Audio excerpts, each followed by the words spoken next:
Pemirsa, mengingat gelombang kendaraan arus mudik Lebaran 2023 tinggal beberapa hari lagi.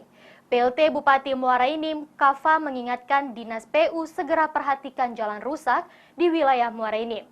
Jika banyaknya jalan akan menjadi penyebab terjadinya kecelakaan. Kurang dari 1 minggu menjelang Lebaran akan terjadi lonjakan arus kendaraan pemudik yang akan melintas di Jalan Lintas Tengah Sumatera yang berada di kawasan Kabupaten Muara Enim. Pemerintah Kabupaten bersama TNI Polri dan stakeholder lainnya telah melakukan persiapan dengan mempersiapkan pengamanan dan posko di sejumlah titik. Keamanan dan kenyamanan bukan diberikan kepada pemudik lokal saja. Pemudik yang dari luar kota akan didatangi petugas pengamanan Lebaran dari Kabupaten Muara Enim. Bukan cuma keamanan dari tindak kejahatan, pemerintah Muara Enim juga harus memberikan rasa aman dalam perjalanan kendaraan yang melintas di aspal yang ada di Kabupaten Muara Enim.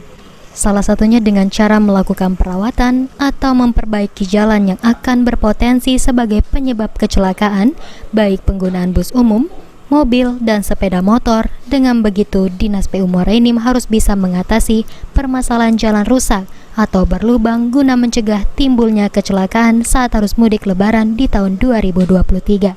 Menurut PLT Bupati Muara Enim, Ahmad Usmarwi Kafa, pemerintah Kabupaten Muara Enim harus bisa memberikan rasa aman dan nyaman kepada pengguna kendaraan yang akan mudik Lebaran dan melintas di jalan kawasan Kabupaten Muara Enim. Dengan ini, Kafa menggarisbawahi Dinas PU untuk segera melakukan perawatan dan perbaikan jalan yang menjadi tanggung jawabnya agar jalan yang akan digunakan oleh pemudik tetap nyaman dan aman. Jika terjadi kecelakaan akan menimbulkan kemacetan. Jelas ini bukan pelayanan yang baik dari pemerintah Kabupaten Muara Enim bagi masyarakat umum. Infrastruktur sangat penting sekali. Tadi saya garis bawahi pula PU dalam hal ini untuk teliti terhadap detail, terhadap hal-hal yang bisa menunjang terjadinya kejahatan dan pelanggaran. Dalam hal ini dikarenakan oleh infrastruktur yang rusak misalnya.